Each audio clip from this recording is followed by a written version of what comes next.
If there's one thing I've learned from my time on the internet, it's that people love it when things are clearly categorized. But as an exciting twist on the process, everybody disagrees on what categories they specifically like. In reality, basically everything is fluid and flexible, and every single method of strict delineation ever created has struggled with edge cases and gray areas and the beautiful diversity of human experience, and some people getting way too into fitting everybody in nice little boxes with nice little rules and punishing anyone who steps over their personal favorite line. But if strict delineation is a losing battle doomed to failure, why do we keep trying it so much? Well, broad-scale categorization can still be useful. Just because there's no such thing as a fish, biologically speaking, doesn't mean it's not good to have a word for swimmy things with fins and gills. But our propensity for categorization goes far beyond simple practicality, and in the face of that kind of overwhelming evidence, the answer appears to be simple. We must just really like doing it. We like sorting things. We like it when things have rules that can be easily summarized, and we like it when someone or something belonging to a group tells you a set of reliable things about them. That ranges from semi-tangible but still complicated things like country, heritage, gender, and orientation, all the way out to stuff like star signs, Myers-Briggs types, and Hogwarts houses. The fact that this kind of easy-breezy boxing transforms into bad things like stereotyping almost immediately is another sign that the only reason we would possibly keep reinventing this doomed endeavor is because we just like it. Fitting everyone into nice little boxes is bad and restrictive. Getting mad when people don't fit in the box you put them in is also bad. But finding a box you like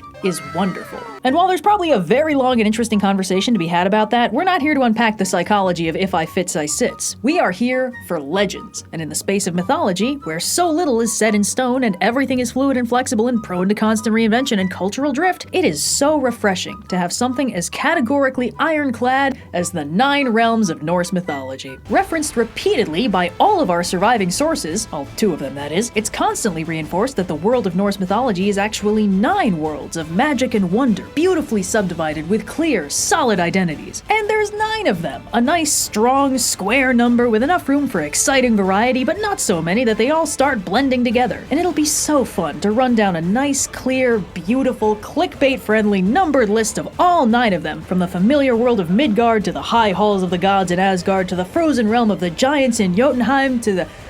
What? Ooh.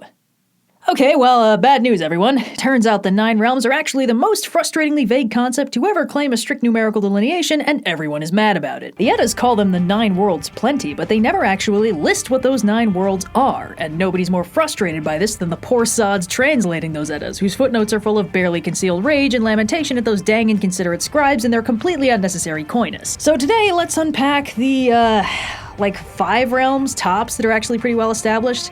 And then as many other realms as we can find evidence for, I guess.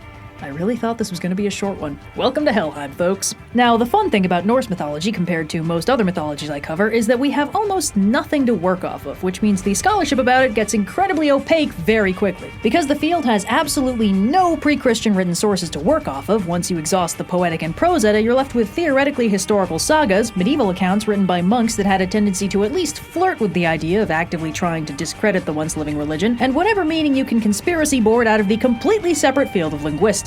At this point, Norse studies is basically a centuries-old shouting match where everyone is constantly subtweeting each other about controversies that are completely incomprehensible if you haven't done minimum 50 hours of required dense academic reading and double-check the biographies of every writer to make sure they weren't literal Nazis. This is super fun for me because it means I am constantly getting yelled at. But the good news is the 9 realms is such a giant mess that there is literally no way for me to avoid that outcome anyway. For every realm I mentioned in this video, I can guarantee there are at least a dozen papers about why it's probably completely imaginary and the poem it's name dropped in was a forgery written by the ghost of Tacitus, and a dozen more essays about why those essayists are stupid and wrong. It's gotta be so fun to be an expert in this field because you can phrase everything you publish in the form of an actually. Anyway, let's dive in by getting the easy one out of the way. Midgard, literally meaning Middle Earth, oh that's clever, is the world of humans. In the Poetic Edda, specifically the Vospa, Midgard is formed from Ymir's corpse by the sons of Bur, Odin and his brothers. And in the Prose Edda, specifically the Gylfaginning, a few more details are given. For starters, Midgard is created in the Ginnunga Gap, a void that existed between the fiery realm of Muspelheim and the frigid world of Niflheim. When the temperatures clash, it causes the giant Ymir to form, presumably out of some version of precipitation, at which point he is killed and his body parts are snapped into all kinds of exciting new shapes. While it might make sense to think of Midgard Midgard is the whole world, the Prose Edda actually implies that this is untrue. Midgard is described as a fortified region that the gods used Ymir's eyebrows to craft as a wall against the giants, indicating that Midgard is a region of the world of men and not technically the whole thing. But these things are shaky, and especially in a field as linguistically wacky as poetry, where words get used outside their definition all the time just because they rhyme or scan, it'd be ridiculous to get all weirdly nitpicky about semantics. Anyway, unsurprisingly, most of the mythos doesn't really describe Midgard in detail, presumably because it didn't have to, as the audience was expected to already live there. But as we go farther afield, things get a little more interesting.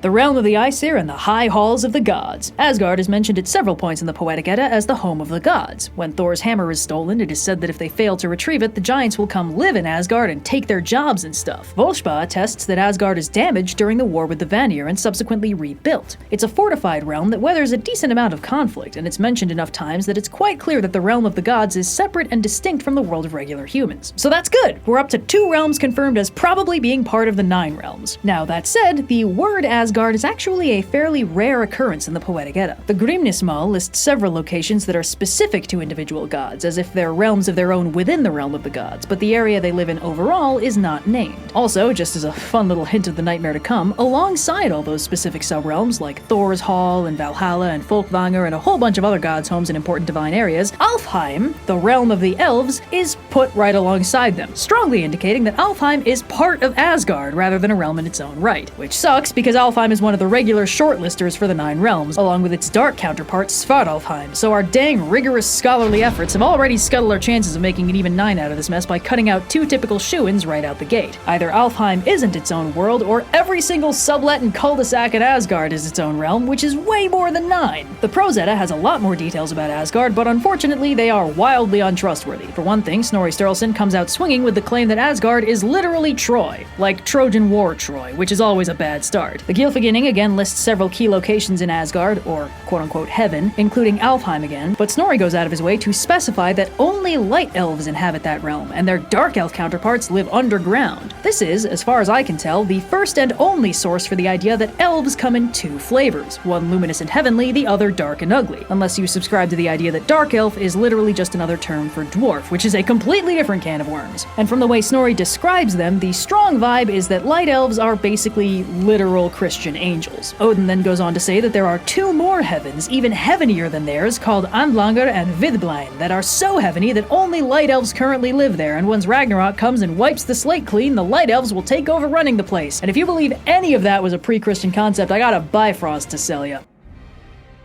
The third and final, almost certainly one of the 9 realms, is the world of the giants, Jotunheim. Although if you want to nitpick, and really who doesn't, Jotunheim is almost always Jotunheimar, which is plural, making it the giant realms, because we weren't already dealing with enough. The Poetic Edda references it repeatedly as the home to many giants. The 3 giant maidens in the Volspa that convinced the gods to create the dwarves traveled out of Jotunheim to do it. Freyr spies on a woman in Jotunheim in the Skirnismal, and of course when Thor's hammer is stolen by Thrym, king of the frost giants, his realm and palace are located in Jotunheim, and Thor and Loki must travel there to get it back. This is another solid bit of world building that makes a lot of sense. The giants are the perennial enemies of the Aesir, so it makes sense that they would have their own stomping ground. It's brought up frequently enough that it's pretty clearly a thing, and considering how much focus is put on Thor battling giants, it's a safe bet that Jotunheim is solidly one of the 9 worlds. A nice place to visit, but you wouldn't want to live there. So we're at 3.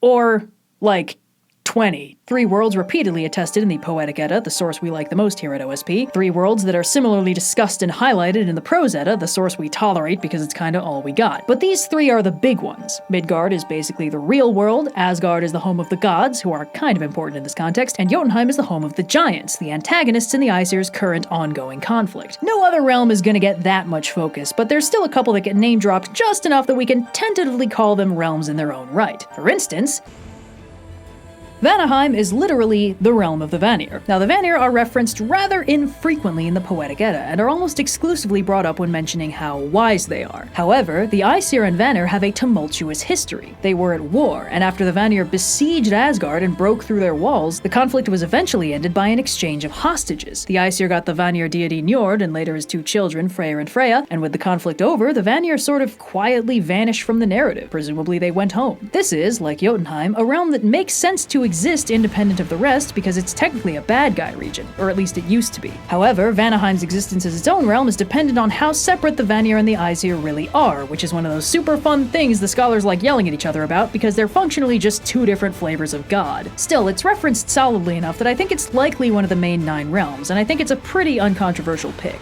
Unlike this next one.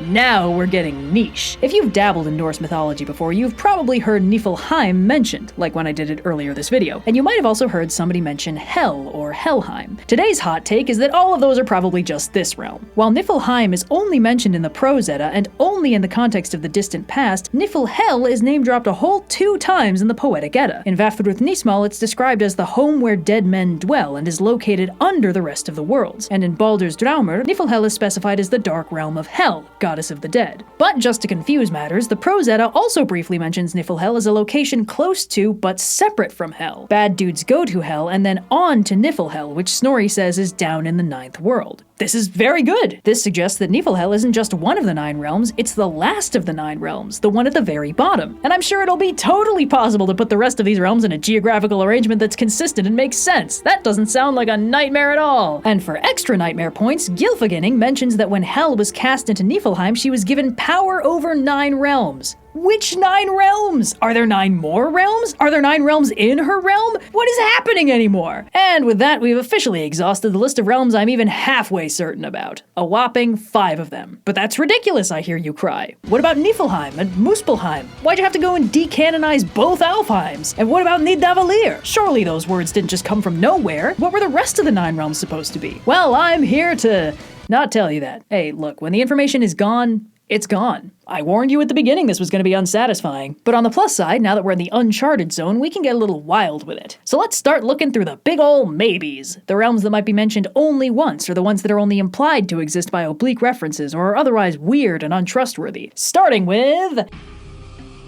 May as well do these as a double feature because they usually show up as a matched set. Niflheim and Muspelheim are not named at all in the Poetic Edda, which as far as I'm concerned is a very bad sign. They're really only featured in the Prose Edda, specifically the Gylfaginning, where they're described as part of the creation story of Midgard. They pre-exist Midgard, with Niflheim representing a world of ultimate cold and Muspelheim a primordial realm of fire and heat. Niflheim's many rivers froze over the northern part of the Ginnungagap, while Muspelheim's flames heated the southern part. Where Muspelheim's cinders met Niflheim's ice, they melted and formed the giant Ymir, while a few of the more ambitious Muspelheim sparks finally fulfilled their dreams of becoming big stars by literally becoming stars. After that chunk of creation mythiness is done, Muspelheim and Niflheim are basically never mentioned again. However, these guys are still in the maybe category because they might be implied to exist in the Poetic Edda even if they aren't named. For instance, while Muspelheim is never name-dropped in the Poetic Edda, Surtur is, a fire giant who marches on Asgard from the south when Ragnarok comes, wielding a flaming sword and possibly leading the army of Muspel's sons through Mirkwood towards the battle. Between Muspel's sons and a general southern vibe, these references to Surtur do imply a fiery Muspel-based realm to the south, but that doesn't mean it's one of the 9 worlds. And of course, Niflheim is never name-dropped in the Poetic Edda, but its portrayal in the Prose Edda is in this weird space of being either totally redundant with or weirdly similar to Niflhel, especially since it's described as either being very close to or containing the gates of Hel's realm. And it's just not clear if they're supposed to be 2 different but similar worlds, or if Niflhel is what Niflheim became post-creation myth, or what. In any case, Niflheim and Muspelheim are only ever explicitly brought up in the Prose Edda, and even then, only in the context of being older than Midgard and contributing to its creation in a transformative primordial clash. This is also the only context in which we find reference to the Ginnungagap, or the Gap var Ginnunga, the primordial empty void that Midgard is later built on, and nobody tries to say that the Ginnungagap is one of the 9 realms. So essentially, while Niflheim and Muspelheim may have pre-existed Midgard, that doesn't mean they still exist as part of the 9 realms. Anyway, that's the big boys out of the way, now let's move on to the realms that get 1 line each.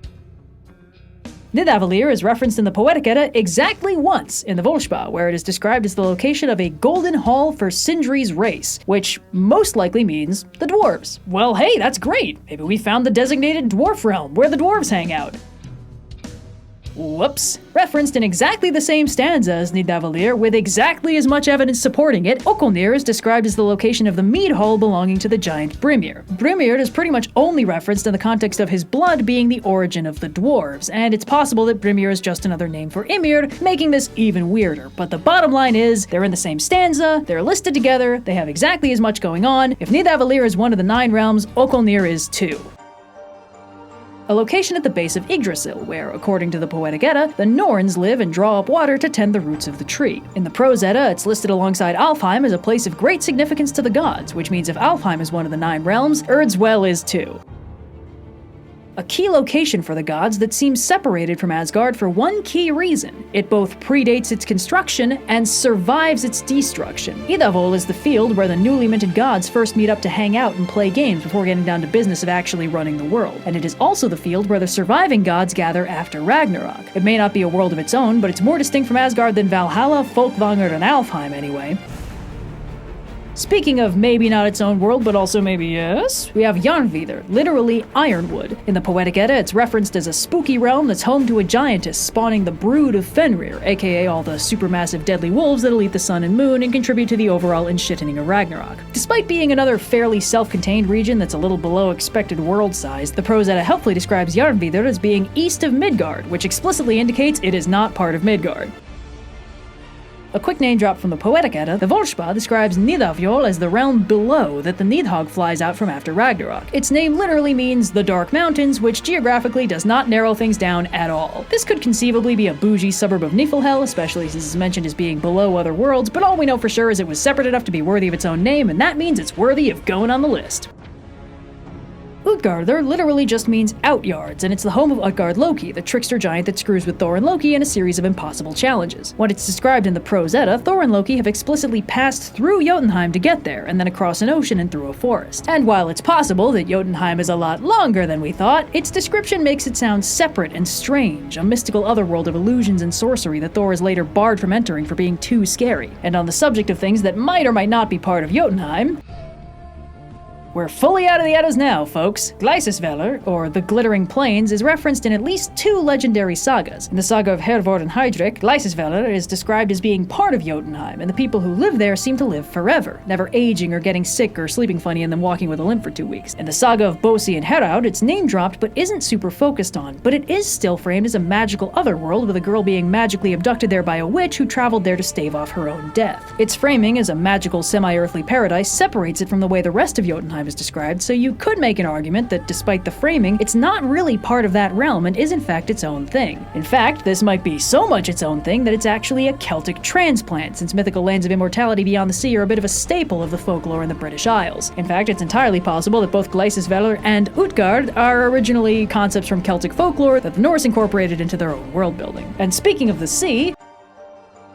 and now we enter the realm of the conspiracy board. See, unlike some of these places, there's actually decent evidence that this was a realm of its own, but unfortunately for us, it doesn't have a name. Aegir is a Jotun who embodies the sea, and he frequently hosts really banging parties for the Aesir. In the Poetic Edda, the Lokasenna and the Heimiskvida both take place at one of Aegir's feasts hosted in his hall. His wife, the goddess Ran, is evidently a bit less sociable than her husband, since while she's also mentioned in the Poetic Edda, she's only really brought up in the context of people drowning. She uses a net, which Loki borrows at least once to capture a dwarf in the shape of a pike, and in the story of Helgi Hundingsbane, a near-drowning experience is described in terms of escaping Ran, and potentially being given to Ran. Plus, in the short story, The Tale of Sarcastic Holly, a poet describes a drowned man tangled in seaweed down in Ran's domain. All this strongly indicates that, much like Hel takes the dishonored dead and Odin and Freya split the forces of the dead who fall in battle, Ran is the goddess who gets the drowned dead. One can only hope they aren't floating around in the same place as Aegir's party venue for all time. I can only imagine they'd spoil the vibes. Anyway, while the evidence for this being one of the 9 realms specifically is pretty much non-existent, it is pretty solidly confirmed that there is at least one unique godly domain under the sea, possibly 2, depending on what you think Aegir's policy is on corpses in the dining room. It also obliquely hints at another possibility, even more annoying than the rest. See, Aegir and Ran have 9 daughters. They represent the ocean waves, and they all have names describing different kinds of wave effects. It's pretty neat. Except how sometimes there are actually 10 names listed, if the names are listed at all. And really, all those names are just poetic kennings for waves, which means the idea that there are exactly 9 daughters is already shaky and sounds like it might just be poetic convention. And then there's Heimdall, a god born of 9 mothers, who have a nice solid list of 9 names given in the Lay of Hyndla, although it's not actually 100% certain that those 9 giantesses raising an unnamed but mighty god are the same 9 mothers that raised Heimdall. So it's another case where there's supposedly 9, but they aren't really coherently listed that way. And there's a lot of other 9s in Norse mythology. We don't even need to look that hard. Odin hung on Yggdrasil for 9 days to receive secret rune knowledge. Odin's ring Draupnir spawns off 8 identical copies every 9 nights. After Thor kills Jormungandr during Ragnarok, he staggers back 9 steps before succumbing to his poison. When Odin is imprisoned in his Grimnir disguise, he breaks loose on the 9th day. The frequency this number appears could suggest that the number had some kind of hidden significance to be unpacked on the conspiracy board, but it also represents a slightly worrying alternative possibility. Is the 9 in 9 realms meant to actually be the integer 9? Or is the number 9 just poetic and religiously significant enough that it gets used in any context where there's a large number of something important? Is it basically just a poetic way of saying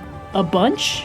For all the talk of 9 daughters and 9 mothers and 9 worlds, everyone seems very reluctant to actually list what those 9 are, and 9 is not a prohibitively large number of things to list. Now admittedly, 9 is also a pretty small number to get the vagueness treatment. People might say they saw like a dozen guys without meaning they actually counted 12 of them, but most non-literal numbers are things like 10,000 or a million or 40 days and nights. But when it comes to place names, even single-digit numbers can get a bit shaky. Consider the 7 seas. If you tallied up all the bodies of water that had at one point been on a list of the 7 seas, you'd make it well into the double digits, even if some of those are just streams or tributaries or straits or gulfs or whatever. And the thing is, if the significance of 9 in Norse mythology is really just a nice poetic way to say a moderately impressive amount of something, then trying to identify and codify the 9 realms is a fundamentally losing battle. If there was ever a definitive list, we don't have it, and it evidently wasn't a priority for the writers of either Edda to list it if they had it. And it's very possible that these writers left that question so conspicuously unanswered because they didn't have an answer either. Yggdrasil holds 9 worlds, and these are some of them. That's all the stories needed, so that's all we got. Personally, I kind of doubt there were ever just 9. But it is very fun to yell about. Fires are rising and the bells are ringing. Glory, take us into Odin's halls.